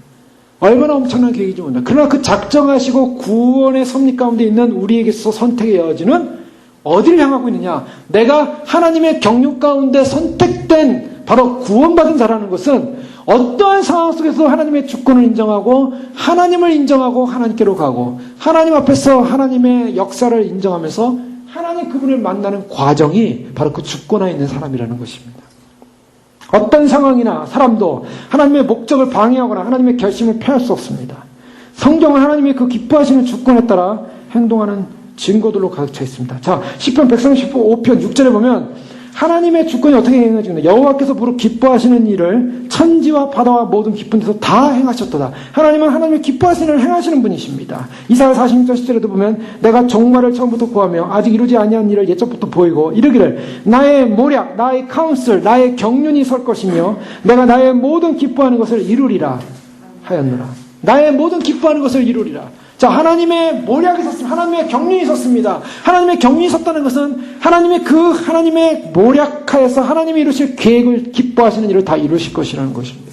그렇기 때문에 우리의 삶 가운데 어떠한 상황과 환경, 내가 하나님을 믿고 하나님을 따르고 하나님을 의지하는 인생 속에 어떠한 상황과 환경과 조건이 주어진다 할지라도 그 모든 환경과 조건은 하나님의 주권하에서 하나님께서 기쁘신 일을 위한 하나님의 선을 이루시고자 하는 하나님의 섭리의 한 조각일 뿐이라는 걸 인정하시기 바랍니다. 그것이 바로 우리가 살아야 될 삶이라는 거예요. 하나님께서 하나님의 선택하신 것을 이루실 때 하나님 선택하십니다. 하나님의 경륜에 선택하세요. 그 선택이 뭐냐? 성경에 보면 세 가지 종류로 선택합니다. 우리를 왕 같은 제사장, 또 왕 같은 제사장, 거룩한 나라요, 왕 같은 제사장이요, 이런 표현하지 않습니까? 언약의 백성을 선택하셨습니다. 한 나라. 신명기 7장 6절에 보면 이스라엘을 하나님은 뭐라면 성민이라고 해요. 성민이 뭡니까? 바로 거룩한 백성이라는 것입니다. 하나님이 이스라엘을 아주 스페셜한 백성으로, 거룩한 백성으로, 홀리 피플로 세웠다는 거예요. 너는 여호와 내 하나님의 성민이라, 거룩한 사람이라. 내 하나님 여호와께서 지상 만민이 너를 자기 기업의 백성으로 택하셨다. 하나님의 계획, 선택하신다는 그 선택 속에는 하나님이 거룩한 백성을 선택함이 있습니다. 두 번째는 하나님께서 레위인들, 제사장들을 선택하듯이 하나님은 하나님의 사명을 감당하시는 하나님의 특정한 믿음의 사람들을 선택하십니다. 세 번째로 구원과 관련된 선택이, 하나님께서 우리에게 영생을 주시려고 아버지께서 아들에게 주신 모든 자에게 영생을 주게 하시려고 만민을 다스리는 권세를 아들에게 주셨음이로소이다. 2절 말씀에서 예수님께서는 바로 선택하실 때 그의 구원받을 자를 선택하신다는 것입니다. 자, 하나님이 성령의 거룩하게 하심으로 핏부림을 주셔서 우리를 택하시고 우리를 거룩하게 하시고 거룩한 존재로 아주 그런 존재를 선택했는데, 이 선택이라는 것이 우리 편에서의 어떤 호소가 있어서 선택한 것이냐? 하나님 나 선택해달라고 호소하셨습니까? 그래서 선택됐습니까? 그거는 전혀 상관이 없습니다. 인간의 생각과는 별개로서 하나님 자신의 뜻에 기초해서 선택됐습니다. 그것이 하나님의 경륜이에요. 그래서 에베소 1장 5절에 그 기쁘신 뜻대로, 인간의 어떤 뜻도 개입되지 않았어요. 그 기쁘신 뜻대로 우리를 예정하사 예수 그리스도로 말미암아 자기 아들들이 되게 하셨다. 자, 여기에 우리의 소망이 있습니다. 하나님의 주권적 뜻에 따라 선택된 인생, 그것이 창세로부터 예비된, 너희를 위하여 예비된 나라를 상속하라. 종말론적인 선택이에요. 마태복음 25장 34절에 그때 임금이 그 오른편에 있는 자들에게 이르되 내 아버지께 복받을 자들이여 나와 창세로부터 너희를 위하여 예비된 나라를 상속하라. 마지막 때 주님이 오셔가지고요, 양과 염소를 가른다 그랬어요. 오른편에는 양, 왼편에는 염소, 나루듯이 다 가르게 됩니다. 그래서 주님 오시는 날 갈라져서 올라갈 텐데, 갈라서 서게 될 텐데, 물론 이것은 종말론적인 거예요. 이게 휴거 때 이루어질 것이냐, 지장질 때 이루어질 것이냐, 아니면 백보자 심판 때 이루어질 것이냐, 사실은 백보자 심판이냐 아니면 휴거 때냐 어디냐, 요 시점을 말하는 시점보다는 주님께서 마지막 심판의 상황을 정의하시는 부분이에요. 이미 갈라지고 있어요. 이미 갈라졌어요. 그래서 이미 갈라진 사람은, 주 안에서 예수님 믿는 사람은 이미 하나님 안에서 구원의 선택의 자리에서 하나님 오른편에 서는 것이고, 그렇지 못한 사람은 왼편에 서는 것입니다. 이미 영계에서는 갈라져 있는 거예요. 주님이 실제로 다 인체를 다 부활시켜가지고 이렇게 나눌 것이냐? 아니요. 많은 사람들이 예수님 믿고 세상 떠나면 바로 하나님의 심판석 앞에 오른쪽으로 갈라져 있는 거예요. 자, 근데 그런 종말론적인 하나의 심판의 그림을 주님께서 보여주는데, 임금이 오른편에 있는 자들에게 이르되 내 아버지께 복받은 자들이여 나와 창세로부터 너희를 예비된 나라를 상속하라. 창세로부터 예비된 나라, 너희를 위하여. 하나님의 주권적 선택이 어디까지 연결되냐면 바로 하나님 임금의 오른편에 서는 자의 자리까지 예비되어 있다는 거예요. 자, 그러면 우리는 질문했어요. 하나님은 왜 이렇게 선택하셨는가? 결론은 성경에 뭐라고 그랬어요? 에베소 2장 4절에서 5절. 긍휼의 풍성하신 하나님이 우리를 사랑하신 그 큰 사랑이에요. 성경에 보여주고 있어요. 제가 아까 약간 신학적인, 아까 그런 내용은 신학대학원에서나 좀 들을 수 있는 내용이에요. 신론에 한 내용인데, 그걸 제가 지금 성경으로 풀어주고 있는 것입니다. 성경에 뭐라고 말합니까? 긍휼의 풍성하신 하나님이 우리를 사랑하신 그 큰 사랑을 인하여. 긍휼에 풍성하신, 은혜에 풍성하신 하나님의 사랑 때문에 우리가 선택받았다는 거예요. 그 사랑이 없이는 선택받을 수 없었어요. 종말론적으로 주님 앞에 구원받는 백성들은 어떤 존재냐? 하나님의 이 긍휼에 풍성한 사랑을 받은 사람들입니다. 하나님께서 우리를 향한 하나님의 결심, 하나님의 계획, 하나님의 뜻, 이 주권적 하나님의 선택, 이와 같은 선택은 하나님이 우리에게 목적론적인 관계 속에 선택했다는 거예요. 우리를 어떻게 하려고요? 구원하시려고, 영생을 주시려고. 하나님의 선택은 분명한 목적이에요. 그래서 그 분명한 목적을 이루기 위한 구속적 언약으로 우리를 부르셨다는 거예요. 그 구속적 언약이라는 것은 요한복음 6장 38절에 보면 내가 하늘로서 내려온 것은 내 뜻을 행하려 함이 아니요 나를 보내신 이의 뜻을 행하려 함이라. 나를 보내신 이의 뜻은 내게 주신 자 중에 내가 하나도 잃어버리지 아니하고 마지막 날에 다시 살리는 이것이니라. 나에게 주신 자를 한 명도 잃어버리지 않고 마지막 날에 다시 살리는 바로 그것이 바로 하나님께서 나를 보내신 이의 뜻이다. 이것은 하나님께서 왜 예수님을 보내셨는가? 목적이라는 거예요. 목적론적인 하나님의 선택이었어요. 그 목적론적 선택은 바로 예수님께 주신 그 사람들, 그 영혼들을 마지막 날에 살리고자 하는 목적. 그것이 선택의 목적이었어요. 그 선택의 목적의 이유가 뭡니까? 라고 할 때 이것은 단 한마디로 표현되는 것은 하나님 긍휼에 풍성하신 아버지의 사랑 외에는 그 어떠한 이유도 될 수 없다는 거예요. 하나님의 구속적 경륜과 계획의 결론은 무엇인가? 나를 선택하신 아버지 사랑에 대한 감동입니다. 감격입니다. 이런 아버지의 선택적 사랑에 대한 감동과 감격을 우리는 받았습니다. 그렇기 때문에 우리가 주님 오심을 준비하면서 정말 주님 오심을 준비하면서 내가 주님 오심을 갈망할 수 있고 기다릴 수 있고 소망할 수 있는 이유가 무엇인가? 그것은 이미 선택되었기 때문입니다. 믿으시기 바랍니다. 아멘. 주님 오심을 준비하면서 주님 오심이 기대되어지고 소망되어지고 그것을 위해 내가 살려고 하고 그것을 위해 비추려고 하고 내가 그것을 위해 살아가는 과정 속에 아직도 주님 오심을 준비하면서 부족한 것이 무엇인가를 다시 돌보게 되고 그래서 그것을 없애려고 하고 주님 앞에 마음에 합한 존재가 되기 위해서 내가 발버둥치고 있는 존재라면 선택된 존재예요. 바로 이 선택의 결론은 여기 있어요. 내가 주님 앞에 선택을 받았냐 안 받았냐 주님의 계획이니까 나는 알 수 없으니까 그냥 믿습니다 하고 가는 그런 정도가 아니라 내가 주님 앞에 어떠한 믿음의 반응을 보이고 있느냐 그것이 바로 선택의 바로 현장입니다. 이사야 40장 29절의 말씀을 보면 피곤한 자에게는 능력을 주시며 무능한 자에게는 힘을 더하시나니 소년이라도 피곤하며 곤비하며 장정이라도 넘어지며 자빠지되 오직 여호와를 앙망하는 자는 새 힘을 얻으리니 오직 여호와를 앙망하는 자는 새 힘을 얻는다. 왜? 하나님께서 힘을 주시는 분이기 때문에 선택된 그의 백성들 향하여 그의 백성들이 한 명도 예수님께 떨어져 나가지 않고 영생을 받기 위하여 주님을 갈망하고 주님을 찾고자 하는 힘을 주신다는 것입니다. 주님 앞에 선택받은 존재라면 주님이 우리를 선택하셨기 때문에 우리가 주님 안에서 주님이 주시는 그 힘과 위로를 얻고 일어나게 될 줄로 믿습니다. 그 소망을 가지고 달려가는 것입니다. 그것이 바로 주님으로부터 선택받은 사람의 축복이에요. 또한 선택받은 사람의 모습 속에는 로마서 8장 28절에 결정적인 바로 그 하나님의 주권이 나타나 있습니다. 하나님을 사랑하는 자, 곧 그 뜻대로 부르심을 입은 자라고 분명히 얘기했어요. 하나님을 사랑하는 자, 그 사람이 어떤 사람이에요? 그 뜻대로 부르심을 입은 사람, 그 뜻대로 선택받은 사람이에요. 자, 내가 하나님을 사랑하고 있다. 선택받은 사람입니다. 아멘입니까? 아멘입니다. 내가 하나님을 사랑하고 있으면 선택받은 사람이에요. 선택받지 않으면 사랑할 수가 없어요, 주님을. 그런데 그런 사람에게는 모든 것이 협력하여 선을 이룬대요. 그 때문에 하나님을 내가 사랑하는 마음의 중심에서 변함이 없고 하나님의 사랑 앞에 있다면 하나님께서 주어지는 모든 상황 속에 하나님의 주권을 인정할 수밖에 없고 그 주권 속에 하나님은 반드시 선을 이룰 거라는 믿음을 가지시기 바랍니다. 자, 그 대표적인 예고 성경에 나오는 대표적인 예가 있죠. 요셉이라는 사람입니다. 요셉은 야곱의 아들로 태어났죠. 형들로부터 고난을 당하지 않습니까? 형들이 하도 요셉 동생을 보면서 늘 시기가 많았어요. 그래서 요셉을 죽이자라고 하면서 그래서 결국에는 노예 상인에 팔려가지고 애굽의 노예로 팔려가지 않습니까? 거기서 또 보디발의 집에 갔는데 보디발의 그 부인의 그런 중상모략으로 인해서 억울하게 감옥까지 갇히고 하여 고난을 많이 겪어요. 근데 성경에서 뭐라고 하냐면 시편 105편 19절에 곧 여호와의 말씀이 응할 때까지라 그 말씀이 저를 단련하였도다.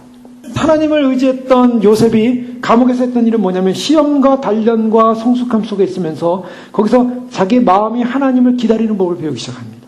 그리고 하나님이 결국에 자기를 인도하실 것이라는 그런 소망을 갖게 돼요. 그러다가 결국에는 어떻게 됩니까? 애굽의 총리로 꿈을 해석해 줌으로 말미암아 바로의 꿈을 해석해 줌으로 말미암아 애굽의 총리가 되고 7년 풍년 동안에 예비하고 7년 흉년을 또 준비해 가지고 굉장한 형들의 그들의 문안을 받지 않습니까? 나중에 문안을 받을 때 요셉이 한 말 창세기 45장 7절입니다. 하나님이 큰 구원으로 당신들의 생명을 보존하고 당신들의 후손을 세상에 두시려고 나를 당신들 앞서 보내셨나니. 그리고 50장 20절에 당신들은 나를 헤아려 했으나 하나님은 그것을 선으로 바꾸셔. 선으로 바꿔서 오늘날과 같이 만민의 생명을 구원하게 하시려 하셨습니다. 당신들은 두려워 마소서 내가 당신들과 당신의 자녀를 기르리이다. 즉 요셉이 있어서는 고난이었어요. 왜 그런 고난이 뭔지 몰랐어요. 고난의 조각조각을 따져보면은 그 고난의 조각이라는 것이 하나님을 원망하시는 고난의 조각이에요.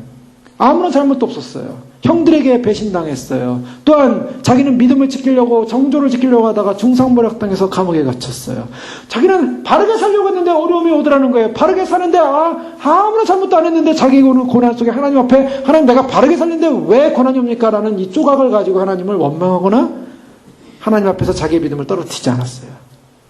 근데 결국 어떻게 됩니까? 그 조각을 다 연결해서 나중에 보니까 선이 되라는 거예요. 선. 하나님께서 이루시는 구원의 선. 이것이 바로 주권입니다. 우리가 정말 하나님을 사랑한다면, 하나님을 사랑하기 때문에 선택받은 존재로 살고 있다면 하나님께서 우리의 삶의 여정 속에서 모든 것을 합력하여 선을 이루신다는 하나님의 주권을 믿으시기 바랍니다. 그 주권을 믿을 때 우리는 낙심하지 않습니다. 절망하지 않습니다. 때로는요, 이 고난이라는 것이 왜 주어진가? 선을 이룬다는 것은 여러 가지가 있어요. 특히 주님 오심을 준비하면서 때로는 우리가 원치 않는 고난이 올 수도 있습니다. 자, 고난이 오는데 우리가 하나님께서 이루고자 하는 선의 가장 궁극적인 목적이 있다면 뭐냐면 죄 문제예요. 주님 오실 때 가장 문제는 뭐냐면 인간의 본질적 구원과 상반되는 본질적 문제는 죄입니다. 죄. 죄 때문에 구원 못 받아요. 죄 때문에 지옥 떨어져요. 죄 때문에 혼란에 넘어가요. 죄 때문에 결국에는 하나님의 사람을 서지 못하는 거예요. 그러니까 하나님께서는 우리로 하여금 주님 오실 때 우리에게 다루는 문제가 뭡니까? 죄 문제 다루는 거예요. 죄 문제 괴롭습니다. 누가 죄 문제 다루는 걸 좋아하겠습니까? 죄가 드러나는 걸 기뻐할 사람 아무도 없어요. 내 안에 있는 구정물이 막 올라오는데 구정물을 좋아할 사람이 어디 있습니까? 남들이 볼 때 창피하고 자기 볼 때 부끄럽고 내 안에 죄 문제 드러날수록 내 안에 그런 죄 문제가 드러나는 것 자체가 좋아서 아무도 없어요. 제가 금요일기도 때 죄 죽임을 왜 시작했는지 모르겠지만 어쨌든 주님의 인도하심으로 시작이 됐어요.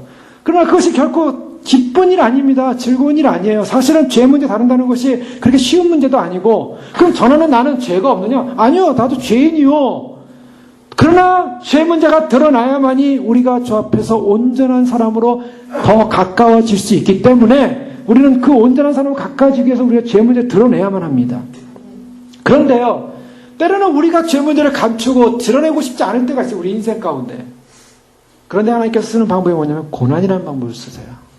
그래서 하나님의 백성들이 거룩한 하나님의 도성에 들어가기 위해서 하나님께서 고난이라는 방법을 통해서 거룩한 도성에 합당한 존재로 만드십니다. 근데 그 고난이라는 통해서 거룩한 존재에 합당한 게 뭐냐? 죄 문제 드러내는 거예요. 그래서 죄를 드러내 보여줌으로 말미암아 결국 우리가 어떻게 하냐면 죄에 대한 반감을 갖기 시작한다는 것입니다. 여러분 예전에는 죄에 대해서 즐거웠어요. 별로 반감이 없었어요. 죄는 죄예요. 그게 나예요. 나의 캐릭터예요. 이게 나니까. 그래서 가면을 딱 쓰고 살기 때문에 절대로 죄에 대해서 양심의 가책을 못 느낍니다. 그런데 그 양심의 그 가면을 확 벗겨버리고요. 확 그냥 벌거벗긴 다음에 다 드러내보면 수치스럽죠. 창피하죠. 그 수치스러움과 창피함이 느껴져야 자기가 거룩함의 존재 앞에서 아무것도 아니라는 걸 깨닫게 됩니다. 그것이 무너져야만이. 근데 그게 빨리 무너질수록 좋아요. 그러니까 철저하게 주님 앞에서 나는 죄인임을 고백하면서 무릎 꿇어야 돼요. 그래서 빨리 자백하는 사람이 광명 찾는 거예요. 빨리 자백하는 사람이 기쁨을 얻는 거예요. 그냥 그거 죄 붙들고 있다가는요, 나중에 수치당한다니까요. 그 하나님 앞에서 다윗은 어땠습니까? 자기를 다 드러냈어요. 자기 죄를 드러나고 하나님 앞에서 against you 하나님 앞에서 나는 범죄했습니다. 하나님과 나 사이에 있는 그 본질적 죄의 문제가 하나님 앞에서 내가 범죄했습니다. 그래서 그 하나님 앞에서 범죄한 자신을 고백하면서 하나님 앞에 회개했을 때 하나님께서 내게 성신을 거두지 마십시오. 내게 나를 버리지 마십시오. 나를 떠나지 마십시오. 라고 했을 때 어떤 사건이 일어났습니까? 하나님께서 그를 용서하셨어요. 그래서 다윗은요, 엄청난 죄를 범했고 또 그 고난을 통해, 그 다음에 일어나는 것이 다 고난이었어요. 그의 생애 가운데. 그 죄에 대한 처절한 뼈아픈 결과에 대한 개인적 심판을 받았어요. 그러나 다윗은 구원받았어요. 거룩한 자로, 정결한 자로 그런 고난을 겪게 하십니다. 고난을 겪게 함으로 우리에게 주는 건 뭐예요? 죄를 인식하고 죄에 대한 증오, 죄에 대한 미움, 죄를 비통하게 여기는 마음, 그래서 죄에 대해서 내가 거절하고 싶은 마음, 그 마음을 갖게 해주는 거예요. 그래서 어떤 결과를 낼 수 있냐면, 우리가 죄에 대한 우리의 그런 허물과 잘못을 우리가 하나님께 고백하고 용서를 구했다면, 이제는 그 죄와 정말 상관이 없는 존재가 될 수 있어요. 그런데 한 가지 우리가 인식해야 되는 것은 그 죄에 대해서 리멤버 할 필요는 있어요. 자, 이것은 죄를 기억하라는 거죠. 뭐냐면 내가 죄를 기억하면서 죄책감에 빠지라는 게 아니에요. 내가 죄를 용서함 받았다면 그 죄를 덮어놓고 다 잊어버리는 존재가 아니라 죄를 기억하라는 거예요. 죄를 기억해서 다시는 그런 죄를 짓지 않기로. 예수님께서 가늠한 여인 잡혀왔을 때 다시는 가서 죄를 짓지 말라 그랬어요. 근데 그 여인이 다시는 가서 죄를 짓지 않는 방법이 무엇일까? 나는 이제 다 용서받았으니까, 나는 모든 죄 용서받았으니까 이제 나는 과거는 다 잊는다. 그리고 살면 좋겠죠. 그런데 인간은 그렇지가 않아요. 인간은 연약하기 때문에 죄라는 것은 계속적인 습관을 통해서 만들어진 아성과 같아요. 그래서 내가 죄 씻음을 받았다면 그 죄 씻음 받은 것으로 다 끝났다는 게 아니라, 물론 죄 씻음 받은 걸로 주님 앞에서 다 용서받았다는 확신을 갖습니다. 그러나 확신을 갖지만, 그러나 그 죄가 나에게 존재했다라는 그 사실 앞에, 그 죄로 말미암아 내가 그렇게 괴로워했고 그 죄를 씻기 위해서 하나님 앞에 매달렸다는 그 사실을 기억함으로 다시는 죄에 빠지지 말아야 한다는 것입니다. 그런 의미에서 죄는 기억할 필요가 있어요. 그리고 이 고난은 무엇을 드러내냐면, 우리 안에 얼마나 악이 있는가를 드러냅니다. 고난이라는 것이 드러내는 것은 악이에요. 사람이 그렇죠. 사람이 평상시 살 때는 내가 아무 문제가 없고 하나님에 대해서도 아무 문제가 없는 것처럼, 그래서 자신이 경건하다고 생각을 합니다. 그런데 우리가 고난이 오면 어떤 문제가 생기냐면, 고난이 오게 되면 우리 안에는 악이 드러나요. 이 고난을 통해서 내 악을 봐야 돼요. 어떤 악이 들어옵니까? 그것은 하나님께 대한 쓴뿌리를 품을 수가 있어요. 또 아니면 어떤 충동이 일어나요. 내 인내심을 잃을 수 있는 충동이 일어나요. 그것이 바로 고난을 받은 사람들의 나타나는 하나의 특징입니다. 그래서 인내심을 잃고, 또 한 가지는 하나님의 그 속성, 하나님의 선하심에 관한 속성에 관한 의심을 하기 시작해요.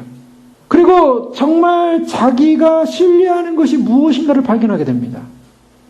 고난이 올수록 하나님 앞에 가서 매달리고 하나님 앞에 기도하고 하나님 앞에 들어가면, 하나님과의 관계 속에 들어간다면 많이 성숙한 사람이요, 가까운 사람입니다. 주님과.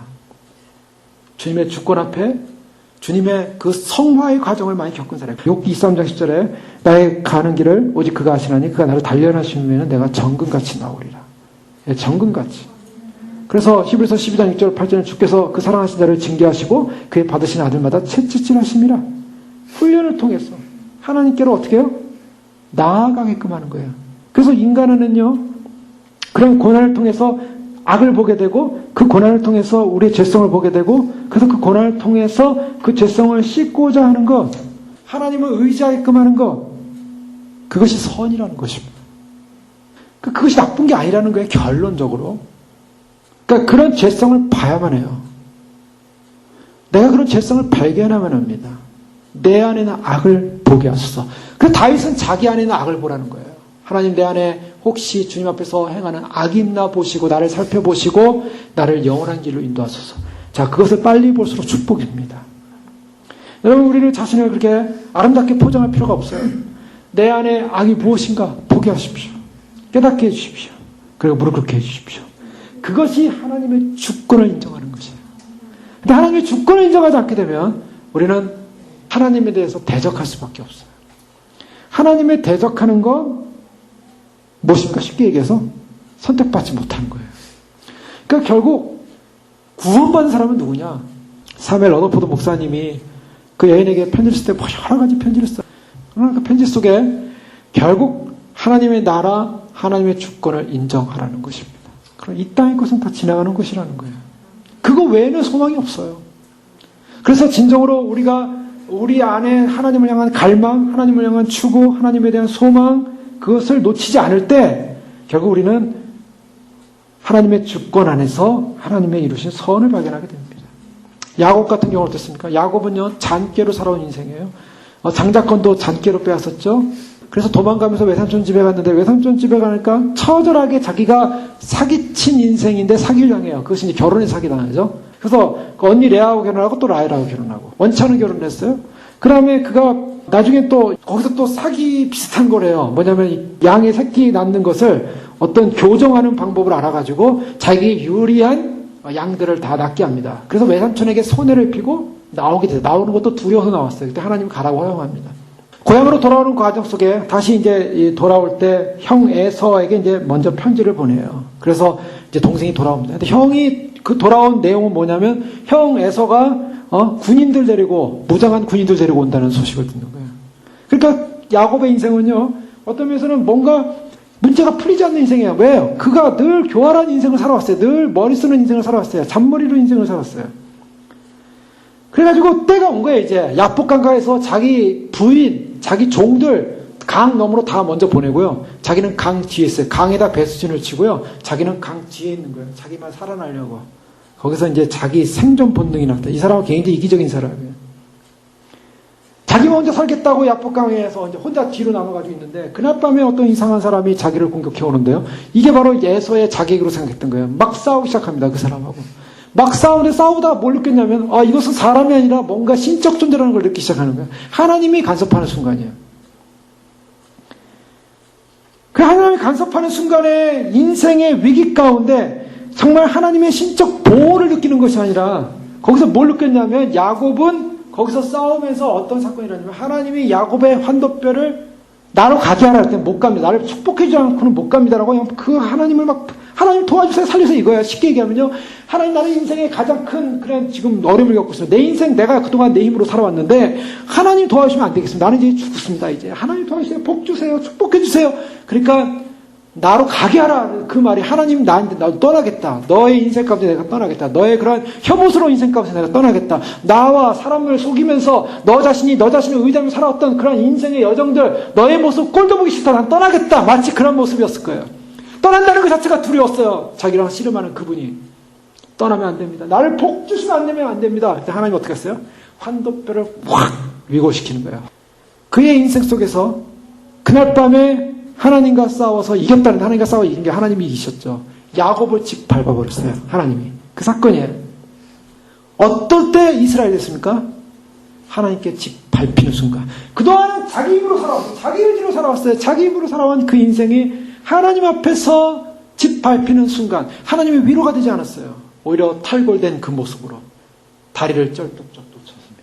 그때부터 그는 지팡이 짚고 다리 저는 인생이 돼요. 그러나 그는 한 가지 깨달았어요. 내 인생에서 내 삶에서 이제 야곱에게는 자기 신뢰라는 것은 티끌도 남은 것이 없다. 자기 신뢰는 없다는 거예요. 여러분 이것이 야곱이 보여주는 그림입니다. 하나님 우리 인생 가운데 무엇을 하시기 원하시냐면 하나님을 절대적으로 신뢰하기 원하시는 거예요. 우리의 싸움은 우리의 죄성은 어디 있냐면 항상 자기 힘을 가지고 싸우는 거예요. 자기 힘을 가지고 인생을 개척하고 자기 힘으로. 여러분 슈거도 그래요. 어떤 사람은 자기 힘으로 내가 내 힘으로 슈거가 되겠습니다. 내 의지로 되겠습니다. 내 노력으로 되겠습니다. 물론 의지와 노력 없으라는 게 아니라 그 의지와 노력인 사람이 선택받은 사람이라고 했어요. 그러나 그것으로 결론이 아닙니다.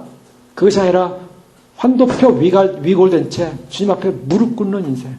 바로 거기서 네가 나와 싸워 이겼다. 인생이 하나님 앞에 합격점을 받는 순간이 뭐냐면 하나님 앞에 자기를 포기하는 거예요. 이제는 나의 신뢰를 포기합니다.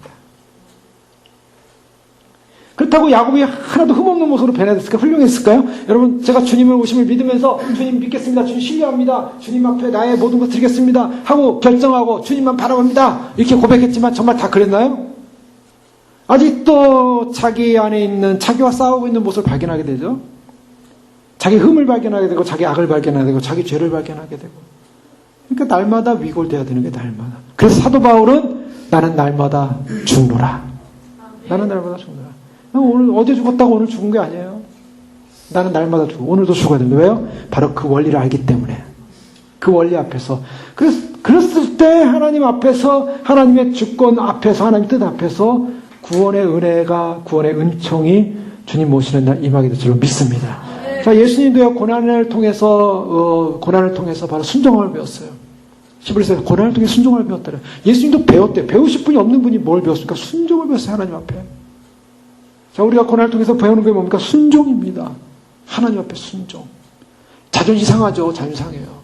하나님 내가 이렇게 고난을 통해서 꼭 주님 앞에 무릎 꿇어야 됩니까? 자존심 상하게? 아니요. 자존심 상한 게 아니에요. 그 자존심 뽑아버려야 돼요. 하나님의 주권의 시간은 흘러가고 있습니다. 하나님께서 이제 하나님의 계획대로 하나님의 시간, 하나님의 구원의 계획을 이루시게 하여 하나님의 선한 뜻을 위해 모든 것을 허락하고 계십니다. 우리 개인적으로 허락하고, 가정적으로 허락하고, 사람들의 속에 허락하고 있고, 주님 오심을 믿고 준비하는 사람들에게 허락하고 있습니다. 그러나 목적은 뭡니까? 하나님께 선을 이루시게. 그 선이 뭡니까? 그 선은 우리를 구원하고자 하는 하나님의 계획입니다. 그렇기 때문에 우리는 하나님의 구원을 위한, 우리를 향한 하나님의 그 선한 계획 앞에서 우리가 때로는 무너지고, 때로는 넘어지고, 때로는 하나님 주권이 어느 정도냐면요, 죄라는 것을 통해서 하나님 우리가 알려준 거. 토마스 왓슨이라는 사람은 만약 하나님의 사람들 중에 어떤 이들이 죄를 짓는다면 하나님은 비록 그들을 지옥으로 보내지는 않겠지만, 이게 선택된 사람들을 말하고 있어요. 그래도 이 땅에서의 삶에서 지옥을 맛보도록 할 수는 있습니다. 하나님은 그들을 원한에 쌓여 신음하며 고통하게 할 수도 있고, 영혼의 발작을 일으키게 할 수도 있습니다. 또 그들을 큰 공포에 휩싸이게 할 수도 있고, 절망에 빠지게 할 수도 있습니다. 그렇게 함으로써 그것이 화염검이 되어 그것을 선악과 가까이 가지 않게 지켜줄 수도 있는 것입니다. 자, 이거 무슨 말이냐면, 하나님께서 하나님의 주권으로 죄를 짓는 그 죄의 사람들에 대해서 더 이상 죄를 지우지 못하도록 하나님께서 징계라는 방법을 통해서 더 이상 신음과 고통과 아픔 속에서 지옥이 떨어지지 않는 존재로 주님께서 보호하실 수 있다는 거예요.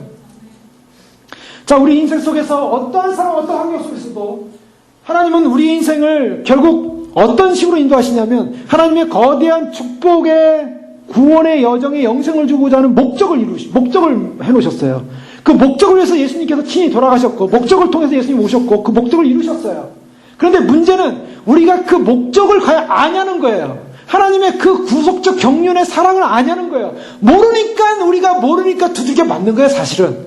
그래서 그 사랑을 제발 알라. 그 사랑을 좀 이해하라. 그리고 하나님께서 이루신 그 주권적 사랑의 하나님의 계획을 정말 우리 인생 가운데 인정할 수 있겠냐라는 것을 하나님 물으시는 것입니다, 인생 가운데. 하나님은 그 엄청난 계획을 세우셨고 엄청난 계획을 완성하셨어요. 그런데 우리는 우리의 삶을 살면서 하나님의 그 엄청난 계획, 완성된 그 계획에 대한 감격과 감동을 잃어버린 채 우리는 그 죄 문제 해결하신 주님 앞에서 죄 문제 버리지 않고 죄를 즐기면서 죄 가운데 있기 때문에 거룩한 하나님의 목적에 도달할 수 없는 우리의 모습을 보면서 그 목적을 이루시기 위한, 그 구속을 이루시기 위한, 그 영생을 이루시기 위한 그 사람의 합당한 존재를 만들기 위해서 밟으시고 부러뜨리시고 고난을 주시고 어려움을 주시고 징계를 통해서 하나님 앞에 아무것도 아니라고 나의 죄에 대해서 혐오하고 오직 주님 한 분만을 의지하겠습니다. 주님 한 분만을 신뢰합니다. 주님이 이루실 것은 완성될 것입니다. 주님의 선한 뜻은 이루어질 것입니다 라는 것을 고백하라는 거예요. 그 고백을 보게 될 것입니다. 그 고백의 완성을 주님 오시는 날. 구원이라는 것이요, 주님이 다 이뤄놓으신 사건이니까 나는 너무 행복, 편안, 아무런 문제 없어. 그래서 나는 주님 모시다 그냥 이렇게 있다가 그냥 어떻게 주님 잘 믿고 고백하다가 그렇게 주님 들림 받으면 돼. 이게 아니라는 겁니다.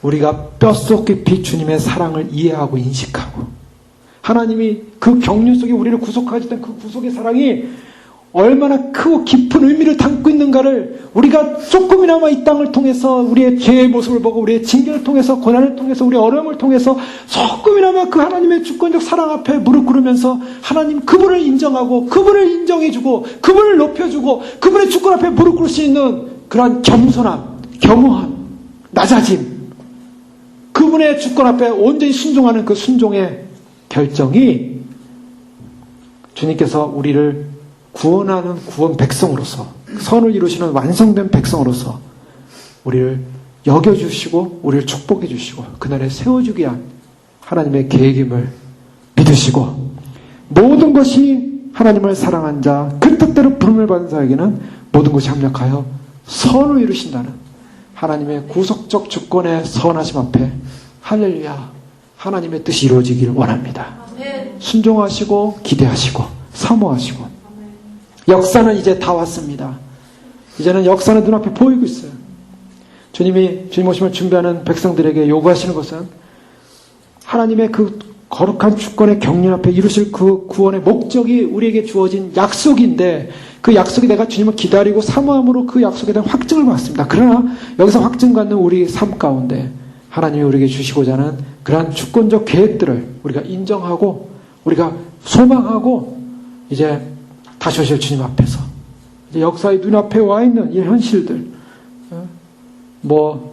교황이 600년 만에 그만둔다고 하고 적그리스도의 출현을 예상하고 있고, 지금 우리 눈앞에 지금 와 있습니다. 우리가 계획하고 우리가 소망했고 우리가 기대했던 그 구원의 소망이 눈앞에 와 있는 시점에서 우리는 주님 앞에 무릎 꿇고 주님의 주권을 인정함으로 선을 이루시는 하나님 앞에 감사하시고 기뻐하시고 소망하시고 선택받은 자타운 선택의 길 앞에서 주님을 갈망하심으로 그날의 휴거의 승리로 주님을 맞이하는 저여러분 되실 주 여러분 축원합니다. 기도하겠습니다. 이상 기도할 때 그렇습니다. 주님은 우리가 진정으로 주님의 그 엄청난 구원의 계획과 섭리를 이해하길 원하십니다. 그리고 또한 그것을 이해한 만큼, 아는 만큼, 그래서 예수 그리스도가 이 땅에 오셔서 그 구속을 이루신 그 사랑을 아는 것만큼 우리는 주님 그날에 주 앞에 서게 하여 우리가 당하는 이 땅의 모든 사건들, 섭리적 환경들, 그것이 하나님의 주권하에 있음을 인정합니다. 그리고 무릎 꿇습니다. 그리고 우리 자신의 죄를 보고 우리 자신의 악을 보고 그래서 철저하게 그것을 내려놓고 주님께서 결국 우리를 마지막 날 주의 오른편에 세우셔서 영원히 주님과 함께 창세로부터 예비된 그 나라를 상속하라고 할 때 상속받는 거룩한 의의 백성들로 주의 신부들로 그날에 설 수 있도록 축복하여 주시옵소서. 깨어있게 하시고 준비케 하시니 감사합니다. 그 소망을 가지고 달려오게 하시니 감사합니다. 선택받은 자의 축복입니다. 놓치지 않고 주님이 주신 이 선택의 위대한 경륜을 찬양하고 끝까지 승리하여 모든 것이 합력하여 선을 이루시는 그 선, 하나님의 거룩한 선하심, 하나님의 거룩하신 구원하심, 하나님의 거룩하신 그 구원의 계획 앞에 서는 믿음의 승자들이 될 수 있도록 축복하여 주시옵소서. 주여 부르기도 하겠습니다. 주여! 주여! 주여! 아버지 하나님 감사합니다. 아버지 하나님 이 시간 하나님께서 우리를 부르신 아버지의 계획 앞에 아버지 하나님 우리 자신 다시 한번 감사하면서 기억하면서 아버지 앞에 감격하면서 주 앞에 섭니다. 주여 공의를 주시고 불쌍히 여소서. 우리가 아버지 하나님 주 앞에서 행했던 모든 허물들과 죄악들과 주님 보시기에 의롭지 못했던 모든 죄악들을 회개하면서 아버지 하나님 주님의 구속적 경륜이 얼마나 위대하신가. 아버지 하나님 우리가 차마 깨닫지 못하고 차마 알지 못하고 차마 주 앞에 서지 못했던 모든 허물과 죄들을 회개합니다. 아버지 하나님 그러나 주님께서 주시는 놀라운 구속의 영광을 소망을 향하여 오늘도 달려가게 하시고 서게 하시고 믿음으로 서게 하시고 아버지 하나님 말씀과 진리 가운데 행함으로 말미암아 주님이 이루시는 주권적 사역 앞에 기뻐하게 하시고 주님이 주시는 주권적 은혜 앞에 감사하게 하시고 주님이 주시는 주권적 은혜 앞에 감격하시는 믿음의 승자들 될 수 있도록 도와주시옵소서. 아버지 하나님 참으로 우리의 삶을 통하여 환경을 통하여 모든 고난과 역경을 통하여 모든 것을 이루시는 하나님 아버지의 손을 이루시는 주님, 아버지 하나님 참으로 우리의 죄악을 보게 하시고 물을 보게 하시고 아버지 하나님 우리는 아무것도 이 세상에서 의지할 것이 없는 존재라는 사실을 보게 하시고 하나님의 선하심 앞에 하나님의 구원하심 앞에 아버지 하나님 우리의 무릎 꿇음과 우리의 허물과 아버지 하나님 자기를 신뢰하며 살았던 모든 신뢰들을 아버지 하나님 깨어부수게 하시고 아버지 하나님 참으로 주님 앞에서 아버지 하나님 우리 자신을 부수게 하시고 우리 자신을 넘어뜨리게 하시고 우리 자신을 꺾게 하시고 아버지 하나님 그래서 아버지 하나님 참으로 하나님이 이루시는 놀라운 구원의 계획, 하나님이 주시는 놀라운 언약적 축복, 아버지 하나님 우리에게 주시는 놀라운 은혜 자유, 아버지 하나님 주님을 찬양하고 사랑하여